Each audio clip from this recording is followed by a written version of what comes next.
மாந்திரிகாவிய வெளியே வா. மாந்திரிகாவிய வெளியே வா. உடம்பு விட்டு வந்துரு. இயேசு நாமத்தில் எல்லா சூரியத்தின் ஆவிகள் வெளியேறுங்க. அக்கினி உடம்பு ஆண்டவா பேரியா இயேசு பேரியா எல்லா ஆவிகள் வெளியே போய் பேரியா பாமணியா அக்கினி உடம்பு சுத்தி எரிக்குது. கை இயேசு நரம்புக்கு நரம்பு செய்யப்பட்டிருக்கிறார். சூனியம் இப்போ வெளியே போடும். சீக்கிரம் போறியா? சொல்ல வாய்க்கல சொல்ல. தொழில முடக்கினியா? குடும்பத்துல பிரச்சனை உண்டாக்குனியா? உண்மையா இல்லையா? காது சரியா கேட்காம பண்ணியா? உண்மைதானமா? காது இல்லாம திறக்கணும்.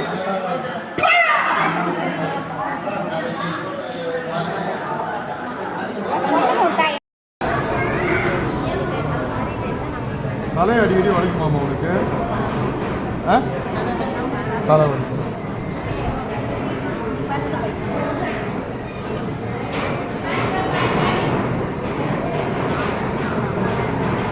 அதாவது பிள்ளைய தூக்கிட்டு போய் நரபலி விடும்படியாக சில ஆவிகளை ஏவின. அந்த ஆவி உனக்குள்ளேயும் சுற்றி இரவில் தலைவலி, தூக்கமும் சரியாக வராதபடி ஏதோ ஒன்று வந்து உன்னை டச் பண்ணுற மாதிரி இருக்கும்.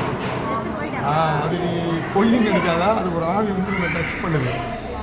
அது நேரம் என்ன பண்ண கணவன் மனைவி உனக்குள்ளேயே ஒரு மன விரட்சியை கொடுத்து தற்கொலைக்கு நேரம் கொண்டு போகாமல் ஒரு சின்ன சண்டையில் ஓடி போய் சாவர மாதிரி குழந்தைங்க அந்த பகுதியில் ஏதாவது காண முடிச்சா? இல்லை. அப்போ கடவுளுடைய கிருபை தான்.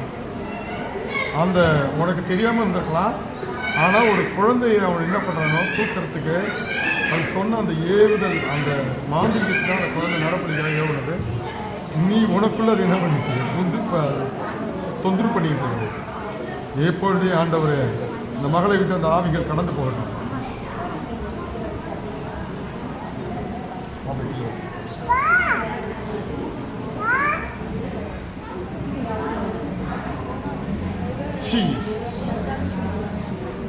அந்த ஆவிகள் கடந்து போனதுக்காக நன்றி. இனி அந்த நரபலியின் ஆவி இந்த மகளுக்குள்ளே வராதபடியா தலையே வந்து தொந்தரவு பண்ணாத தற்கொலை எண்ணத்தை கோபத்தை ஒரு ஆண் நம்ம இரவு நேரத்தை சூழ்நிலை கட்டுகிற ஆவி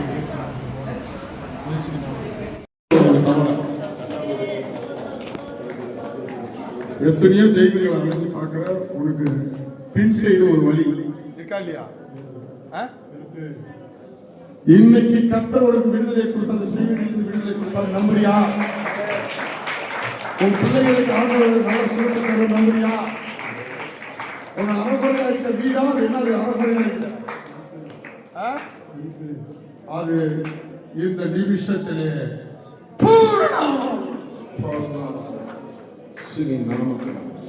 இவரை சிற்பா சிரிக்க வைக்கிற ஆவி, இவருக்குள்ள சிரிக்க வைக்கிற ஆவி ஒருபடியாக எல்லா சொல்றோம்.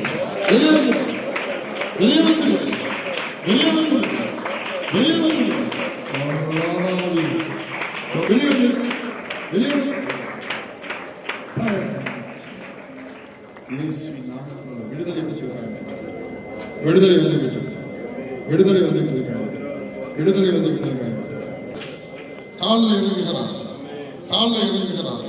கர்த்தருடைய வல்லமை காலில் இறங்குது. எல்லா வழிகளும் வெளியே போகுது. காலங்களும் வெளியே போகுது. இயேசு நாமத்தில் எந்திரி. பரந்து பார். கால்கை வெளியெல்லாம் இருக்குது.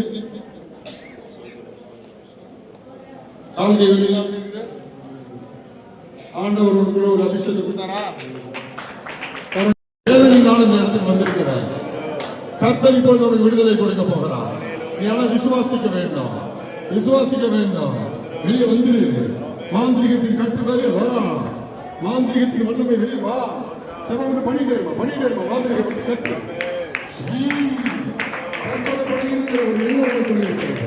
ஒரு இப்பொழுது ஒரு மேல இருக்கிற அந்த அசுத்தால் வெளியேறுகிறது. அசுத்தை கட்டு வெளியேறுகிறது. சோத்திரம் பண்ணுங்க. வெளியே பேசுகிறது. கை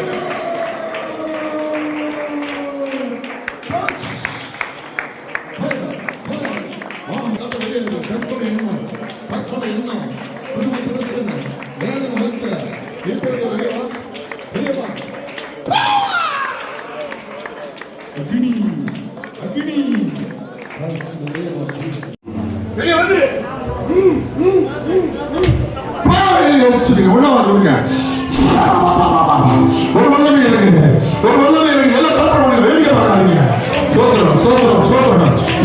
விஷயத்துல எவ்வளவு நாளா இருக்கிற சொல்லு சொல்லு, எவ்வளவு நாளா இருக்க? ஆயத்தரை முடிச்சுட்டு நாமத்துல வெளியவா எல்லாம் சொல்லுங்க, எல்லாம் சொல்லுங்க. அது மாதிரி நான் வெளியே வருவேன்.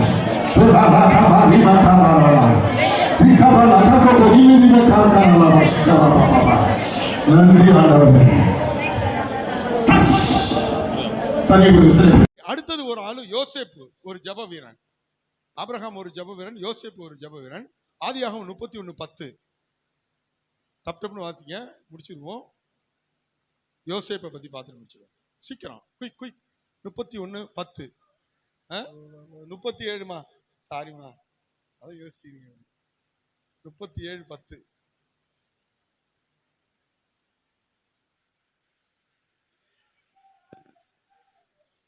இதோ அவன் தன் தகப்பனுக்கும்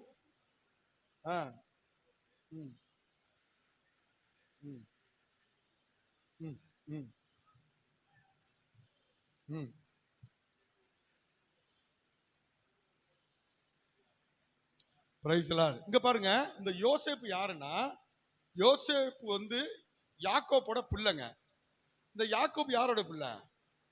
ஈசாக்கோட பிள்ளை. ஈசாக்கு யாரோட பிள்ளை? ஆபிரகாமோட பிள்ளை. அப்ப ஆபிரகாமோட பிள்ளை ஈசாக்கு, ஈசாக்கோட பிள்ளை யாக்கோப்பு, யாக்கோப்போட பிள்ளை கொள்ளு பேரன் யாரு? இந்த யோசேப்பு. இந்த யோசேப்போட அப்பா யாக்கோப்பு இருக்காரு, அவருக்கு பல தாரம் மனைவி. இவருக்கு எத்தனை பிள்ளைங்க? 12 பிள்ளைங்க. அதுல 11வது பிள்ளை தான் யாரு? இந்த யோசேப்பு. ஹல்லேலூயா. நல்லா தெரிஞ்சுங்க. 11வது பிள்ளை. இவன் ஒரு கனவு காண்றாங்க. எத்தனை வயசுல? 15 வயசுல ஒரு கனவு காண்றாரு. அந்த கனவு என்ன கனவு அப்படின்னா, அப்படியே தூங்கிட்டே இருக்கும்போது 10 அரிகட்டு இருக்குங்க. அதுல தாய் தப்ப அரிகட்டும் இருக்கு. எல்லாம் சேர்ந்து யார வணங்குறாங்க? இந்த யோசேப்பை வணங்குற மாதிரி. அடுத்தது சூரியனும் நிலவும் நட்சத்திரங்களும் வணங்குது. சூரியன் யாரு? அப்பா. சந்திரன் யாரு? அம்மா. எல்லாரும் வணங்குற மாதிரி ஒரு கனவு காண்றான். இந்த கனவை போய் அவன் மனசுக்குள்ளேயே வச்சுக்காம 15 வயசுல யார்கிட்ட சொல்றான்? அண்ணன் தம்பிகள் தான் சொல்லிடுறான். சபையில இருக்க விசுவாசி தான் சொல்லிடுறான். விசுவாசி உடனே என்ன பண்ணுவாங்க? மணமகனே மகனமகனே வா, உன் வலது காலை எடுத்து வச்சு வான்னு சொல்லுவாங்களா? இல்ல. என்ன கனவு கண்ட?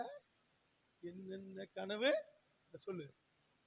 நான் இந்த 11 பேர் வணங்குறாங்க. நாங்கெல்லாம் வணங்குவோம். ஒண்ணு அப்பம் கேட்கறான், நான் உன்னை வணங்குவேன் நானு. இப்ப எல்லாருக்கும் என்ன வரும்? கோவம் வருமா? வேற ஒரு ஆமை ஒண்ணு வருமே. அப்பா, ஜாய் சிஸ்டர் பேரை சொல்லிட்டாங்க. அப்ப நாங்கெல்லாம் செய்யலையா? அது மாதிரி ஆள்லாம் இப்ப இல்ல, எல்லாம் போயிட்டாங்க பின்மாற்றத்துல. ஏன் அப்ப ஜாய் சிஸ்டர் சொல்றாரு பாஸ்டர், அப்ப நாங்கெல்லாம் செய்யலையா? நீங்களும் செய்யலன்னு யாரு சொன்னா? அவங்களும் செய்யறாங்க. அல்லேலூயா. இப்ப இவனுக்கு கோவம் வந்துட்டு, அப்ப நாங்கெல்லாம் கர்த்தரை சேவிக்கலையா? கர்த்தர் எங்களுக்கு கனவு கொடுக்க மாட்டாரா? நீ கடைக்குட்டி பிள்ளை, எனக்கு தெரிஞ்சு நீ கழிஞ்சுக்கிட்டு இருந்த, எனக்கு தெரிஞ்சு எச்சி பால் குடிச்ச, நீ வந்து உன்னை நான் வணங்கணுமா? இவனுக்கு என்ன வந்துருச்சு? பொறாம வந்துருச்சு. ரைஸ்லா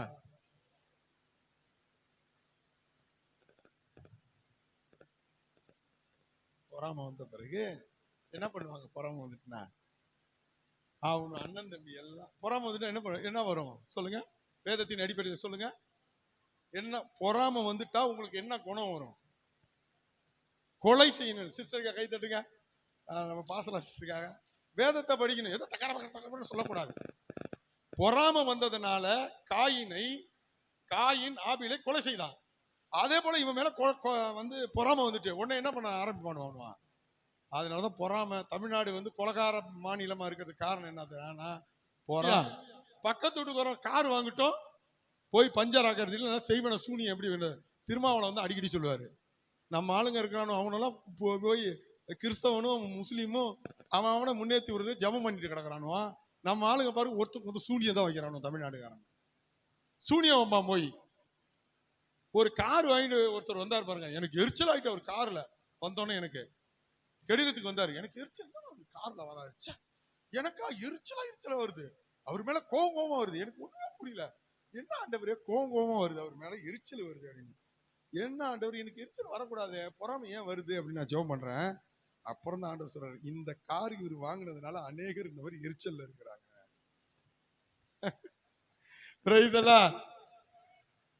அப்படி இருக்காதீங்க, பொறாம படாதீங்க. அடுத்தவங்க வீடு கட்டுறான்னு சொல்லி பட்டினி கிடக்காதீங்க. அடுத்தவங்க நல்ல மரும சேகப்பா வந்துட்டு சொல்லி பட்டினி கிடக்காதீங்க. அடுத்தவன் வேலைக்கு போறான்னு சொல்லிட்டு அவனுக்கு சூனியம் பண்ணாதீங்க. கிறிஸ்தவங்களா இருக்கீங்கன்னு நினைக்காதீங்க. நிறைய பேருக்கு சூனியம் பண்ற ஆள்லாம் இருக்காங்க. போய் பக்கத்துல அங்காளி பங்காளிக்கு போய் என்ன பண்றது, சூனியம் வைக்கிறது. இந்த மாதிரிலாம் இருக்கக்கூடாது. இப்ப இதை விட்டுருங்க. இப்ப இந்த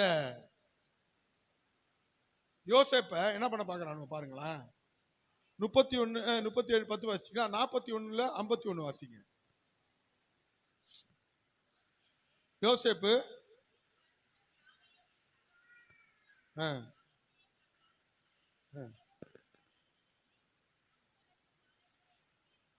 பாருங்க, புள்ள பிறக்கிற வரைக்கும் அவனுக்கு வருத்தம் தீரலைங்க. சொல்லுங்க, பிள்ளை குழந்தை பிறக்கிற வரைக்கும் அவன் சொல்றான் பாருங்க, குழந்தை பிறக்கிற வரைக்கும் நான் வருத்தமாவே இருந்தேன். ஆனா அவன் ஆண்டவரை ஜெபிக்கிற ஜெபத்தை நிறுத்தல. சொல்லுங்க, தீர்க்க தரிசனத்தை நிறுத்தல. அவன் உண்மையா இருந்தான். அவனை லாஸ்ட்ல ஆண்டவர் அந்த தேசத்தின் ராஜாவா மாத்தினார். உனக்குன்னு ஏதோ திட்டம் ஒண்ணு வச்சிருக்காருங்க. கையை பிடிச்சு சொல்லுங்க, பக்கத்துல கையை பிடிங்க. உனக்குன்னு ஒரு திட்டத்தை வச்சிருக்காரு. நீ சும்மா உட்காந்துட்டு இந்த விக்கிரகத்தை வணங்கின ஆள் கிடையாது. உனக்குன்னு ஒரு திட்டம் வச்சிருக்காரு. நீ சிலைய வழிபடுற ஆளு கிடையாது. நீ வார்த்தையின் மூலமா இயேசுவை வணங்குற ஆளு. உனக்குன்னு ஒரு திட்டம் வச்சிருக்காருங்க. அது தள்ளி போக போக உனக்கு நிறைவேறியே தீரும். ஹல்லேலூயா. இவ குழந்தை பிறக்கிற வரைக்கும் வருத்தமா இருந்தானா பாத்துங்க, எவ்வளவு வருத்தத்தோடு இருந்திருப்பாங்க. அந்த வருத்தத்தை தீர்த்தாரா இல்லையா ஆண்டவர்? எப்படி தீர்த்தாரு? அண்ணன் தம்பி அப்பா அம்மா எல்லாம் வந்து பணிஞ்சுக்கிட்டாங்களா? அவரை படிச்சுக்கிட்டாங்களா இல்லையா? இப்ப உங்களை பணிச்சுப்பாங்களா இல்லையா? 15 வருஷம் ஆனிச்சுங்க, 20 வருஷம் ஆனிச்சு. இப்ப நானும் 20 வருஷத்துக்கு முன்னாடி என் அண்ணன் தம்பி எல்லாம் என்னை துரத்தி விட்டாங்க. அதே அண்ணன் வந்து மேடை ஏறி அவன் தான், இந்த அண்ணன் தான் என்னை வீட்டை விட்டு அவனை துரத்து அப்படின்னு சொன்னது. அதே அண்ணன் வந்து இந்த மேடையில 20 வருஷம் கழிச்சு சாட்சி சொல்றாருன்னா, உனக்கும் ஒரு காலம் உண்டு. ஆனா அதுக்கு இடையில இப்பயே செய்ய நப்பாசை இருக்கு பாருங்க, அதை முதல்ல விடுங்க.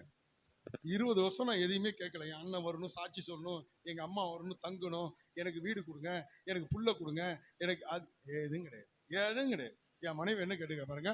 இப்ப என்ன இந்த எஸ்தரமா இருக்கிறாங்க, என்னைக்காவது எனக்கு ஒரு புள்ள கொடு, 4 வருஷம் புள்ள இல்லாம இருந்தேன். எஸ்தரமா எப்பயாவது புள்ள கொடுங்க, எல்லாம் ஜெபம் பண்ணுங்கன்னு சொல்லியிருக்கேனா? Never never. 4 வருஷம் 35 வயசு ஆனிச்சு. அப்பையும் எனக்கு ஒரு புள்ள கொடுங்க, எனக்காக நீங்க ஜெபம் பண்ணுங்க, நீங்க ஜெபம் பண்ணுங்க. எனக்கு தெரியும், என்னை அழைத்த தெய்வம் எனக்கு ஒரு திட்டத்தை வச்சிருக்கு.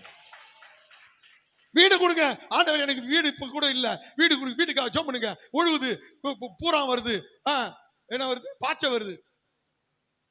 அது எனக்கு திட்டமே கிடையாதுங்க. அது திட்டமே கிடையாது. குழந்தை கடவுள் கொடுக்கணும் திட்டமே கிடையாது என்கிட்ட. என்னுடைய திட்டம் எல்லாம் உங்களுக்காக இன்னும் செபிக்கணும். இந்த எவாஞ்சலின் மூல பிள்ளைகள் எழும்பணும். அந்த ஆங்கிலத்தை, அந்த வார்த்தை கேட்டுதாங்க என் உயிர் வாழுதுங்க. வேற எதுவும் கிடையாது. நான் சாப்பிட்ற மாத்திரையும் உணவோ கிடையாது. இந்த மாதிரி பிள்ளைங்க தான் என்னை உயிர் வாழ வச்சுட்டு இருக்கிறாங்க. ஹல்லேலூயா. நீ இல்ல வயசு விசாரம் பண்ணி அங்க போறது இங்க போறது, அதனால என்ன பண்ணணும், சபை தான் கேட்கும். நல்ல பிள்ளைகளாய் நாம் மாற வேண்டும். யோசேப்பை போல மாற வேண்டும். யோசேப்பு பிறக்கிற வரைக்கும் வருத்தங்க. என்ன பண்ணானுவா, காலில் விழுந்தானோல இல்லையா? உன் பங்காளி எல்லாம் உன் காலில் உண்மையிலே விழுவான். அதுக்குன்னு உழுவும் ஜெபம் பண்ணாதீங்க. நீ பாடு கண்டுக்காம இரு, ஊழியத்தை செய், இயேசுக்கு உண்மையாயிரு, எல்லாம் நடக்கும். ஆமே. உலகத்தான் எழுதலாம், நடக்கும் என்றால் நடக்காது. அது கண்ணதாசனுக்கு. இங்க நடக்காது என்பால் அது நடக்கும். இயேசு நாமத்தினால நடக்காது என்பார், அது நடந்துவிடும். யாருக்கு? இயேசுக்கு. சொல்லுங்க, இயேசுக்கு. சொல்லுங்க, ஆமே. சரி, ஆதியாகமம் 40:8. அதற்கு அவர்கள் சொப்பனம் கண்டோம், ஒருவனும் இல்லை என்றார்கள். அதற்கு யோசேப்பு ஆ ஆ ஆ ஆ ஆ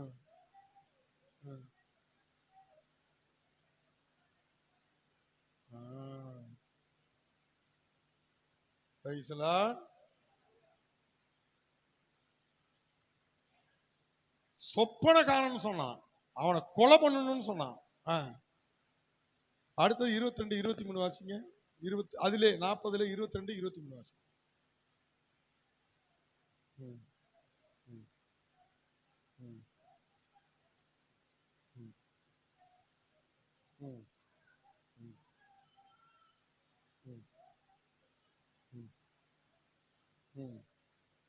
அவனும் மறந்துட்டான்.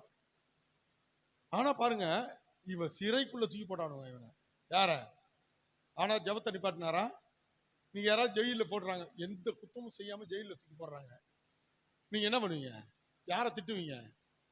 கண்டிப்பா ஏச திட்டுவீங்களா, திட்ட மாட்டீங்களா? ஆனா என் அன்பு சகோதரனே சகோதரிகளே, அந்த யோசேப்பு திட்டவே இல்லை. அவனை தூக்கி எந்த தப்பு பண்ணாத ஜெயில போகும்போது அங்கேயும் ஊழியம் செய்தான். 23 வாசிங்க.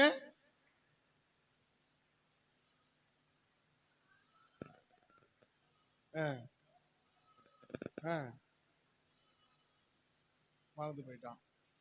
அடுத்தது ஆதியாகமம் 39 9 10 வாசிங்க. கடன்னு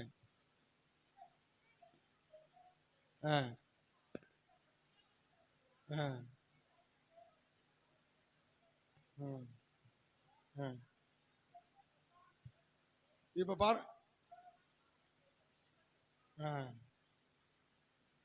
10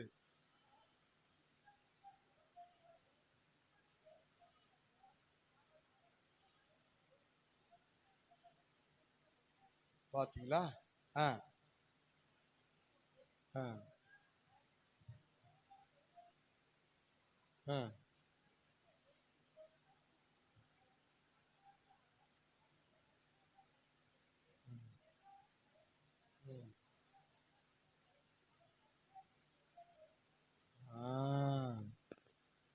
இவ்வளவு துன்பம் யாருக்குங்க நடக்குது?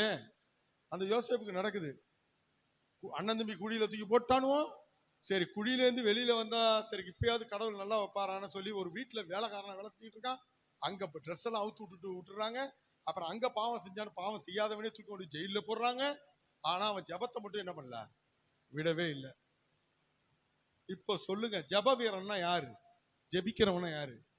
எல்லாம் நல்லா இருந்து ஜபிக்கிறவன் ஜப வீரனா?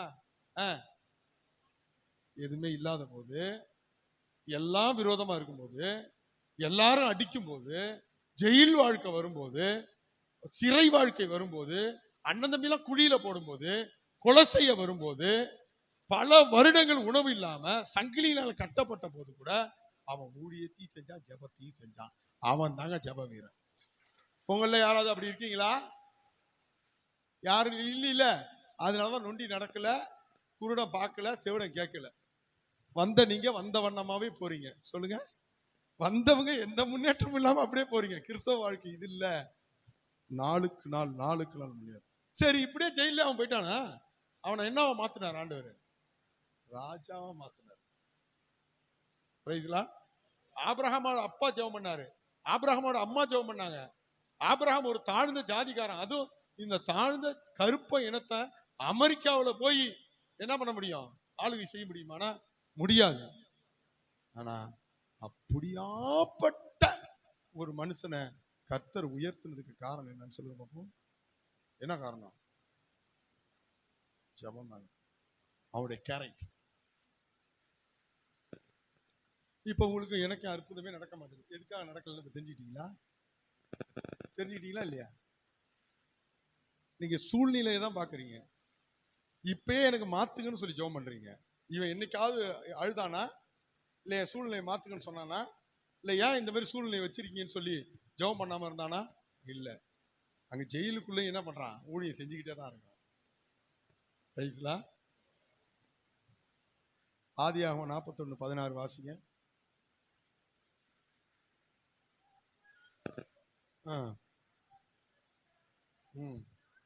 நான் அல்ல. பாத்தீங்களா? இப்போ இந்த பாருங்க, சகோதரர்கள்லாம் குழியில தூக்கி போட்டாங்க. அப்பா அம்மாவை விட்டு ஆண்டவர் பிரிச்சுட்டாரு, அண்ணன் தம்பியை விட்டு பிரிச்சுட்டாரு.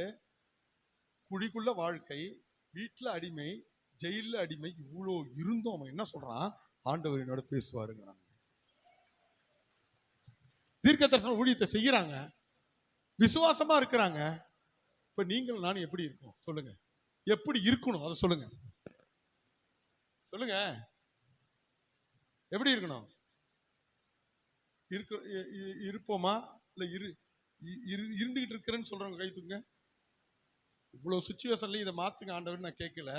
ஜெபம் பண்ணிட்டு இருக்கிறேன், ஊழியம் செஞ்சுட்டு இருக்கிறேன், சுவிசேஷம் சொல்லிட்டு இருக்கிறேன். சகோதரிகள் 4 பேர் 5 பேர் கை தூங்க. ஹல்லேலூயா. இல்லை என் அன்பு சகோதரனே சகோதரிகளே, உங்க சூழ்நிலைகள்லாம் பயங்கரமா போனாலும் உங்களை உயர்த்துகிற தேவன் ஒருத்தர் உண்டு. அப்ப நீங்க செய்யற ஜெபம் இருக்கு பாத்தீங்களா, அந்த ஜெபம் தான் உங்களை என்ன பண்ணும்? உயர்த்தும். இப்ப டைம் இல்ல. அடுத்தது மோசையை பாக்குறீங்க. ஒரு ராஜாவா இருந்தான், அவனை தூக்கி 40 வருஷம் ஆடு மேய்க்கிறவனை போல அங்கேயும் அவன் ஜெபம் பண்ணிட்டு இருந்தான். ஜெப வீரனா இருந்தான், விசுவாச வீரனா இருந்தான். இப்ப நான் கேட்கிறேன், நீங்க எப்படி இருக்கீங்க? ஒரே ஒரு அந்த அட்டை, அதை விட மறந்துட்டேன் இன்னைக்கு, இந்த இது குடும்ப போட்டோ, அது தரல. உங்களுக்கு தான் கோபம் வருமா வராதா?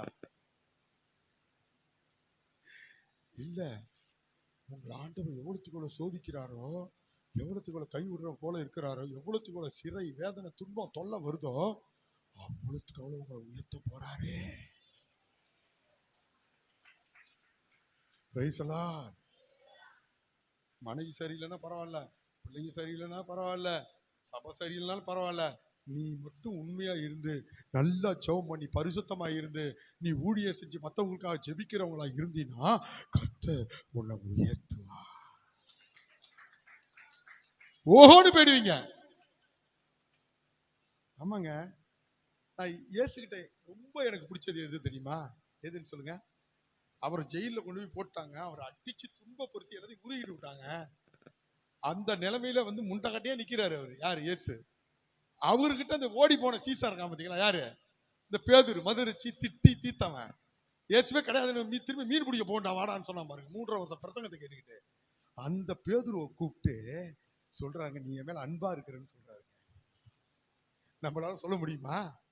ஒரு வருஷம் ஒருத்தவங்களுக்கு சத்தியம் சொல்லிட்டு இருக்கீங்க, அந்த சத்தியத்தை கேட்காம போறாங்க, நீங்க என்ன சொல்லுவீங்க? அவ சொல்ல கேட்க மாட்டா, அவ ஒரு பிசாசு பிடிச்சவ, அடங்காப்படாரி, அவ இச்சையில விழுந்துட்டா, திருடி, அவ கொல்லாதவன்னு சொல்லுவோம்ல. இது 3 வருஷம் சொன்னாருங்க ஏசப்பா பேதுருக்கிட்ட. பேதுரு கண்ணாமண்ணான்னு இயேசு திட்டினாங்க.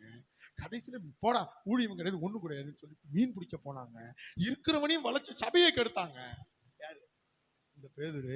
அந்த பேதுரு வாப்பா கூப்பிட்டு நீ என் மேல அன்பா இருக்கிறேன்னு சொல்றாருங்க.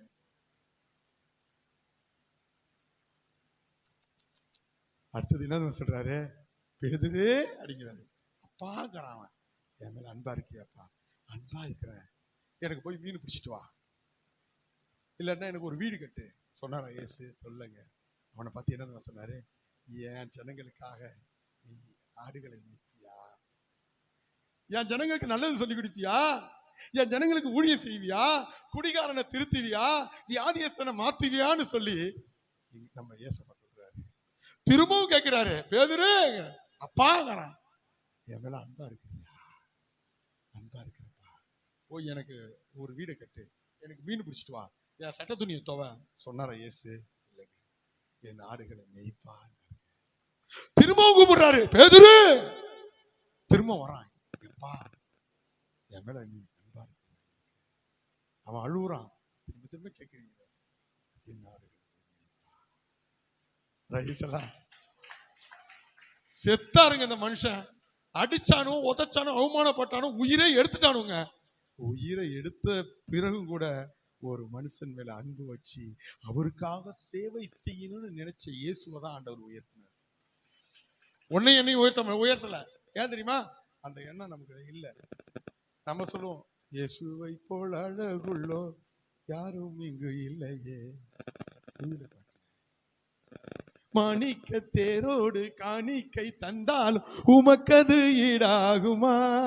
உலகமே வந்தாலும் உறவுகள் நின்றாலும் உமக்கது ஈடாகுமா? மானென்பெண் தேனென்பெண் தெவிட்டாத அமுதென்பெண் என்ன என்று உம்மை சொல்லுவேன். இயேசு எப்படிங்க புகழ முடியும்? நாங்களாம் இன்னைக்கு உயிரோடு இந்த சேவையை செய்யறோம்னா அதுக்கு காரணம் அந்த அப்பாவோட வார்த்தை தாங்க. அதான் ஒருத்தர் எழுதினாரு, உன்னை நான் அப்பான்னு கூப்பிடவா சார், அப்பான்னு கூப்பிடவா, உங்களை அம்மான்னு கூப்பிடவா சார், அம்மான்னு கூப்பிடவா. ஒரு இந்து மனுஷன் எழுதுனாங்க, அவன் பாஸ்டர் ஆயிட்டார், ஏவிஎம் ராஜன். அவர் எழுதினார் இந்து மனுஷனா இருக்கும்போது, நீரெல்லாம் தெய்வம் இல்லை முருகா. முருகானா யாரு? இவருக்கு தான் எழுதி இருக்கிறாரு, அழகு. முருகா தாயாக நின்று பாலூட்டி வளைத்தாய், தந்தையாய் நின்று என் சிந்தை கவர்ந்த, நம்முடைய புத்தியை கவர்ந்தாரா. அந்த பாட்டை எழுதி முடிச்சா நம்ம ரசிக்கப்பட்டு பாஸ்டரா இருக்கிறாங்க ஆளு, 90-100 வயசு வரைக்கும். அப்ப பாருங்க, ஒரு தகப்பனாவும் இருக்கிறாரு, ஒரு தாயாவும் இருக்கிறாரு. எந்த தெய்வத்தையாவது இப்படி சொல்ல முடியுமா? அடிச்சான், உதைச்சான், கொன்னான், கொன்னுட்டு வந்த பிறகும் எவன் கொன்னானோ அவன் மீது அன்பு செலுத்தி அவனுடைய வாழ்க்கையை முன்னேற்று சொன்னாரே, அதுதாங்க ஜெபம். எழுப்புதல் வருது, எழுப்புதல் வருது, எழுப்புதல் வருது, நாக்கு பிச்சை போட்டு நின்றுக்கிட்டு கிடக்குறாங்க. எங்கடா எழுப்புதல் வரும்? இந்த மாதிரி மக்களை வச்சுதான் எங்க எழுப்புதல் வரும்? ஒன்னும் வரா. நீங்க மனம் மாறணும், அடுத்தவங்களை பத்தி நினைக்கணும், தன்னை அழிச்சவன் முன்னேறணும்னு நினைக்கணும். நினைப்பீங்களா? நினைச்சீங்கன்னா உங்க வாழ்க்கை இயேசுவின் வாழ்க்கை உயர்ந்தது போல உங்க வாழ்க்கை உயரும்.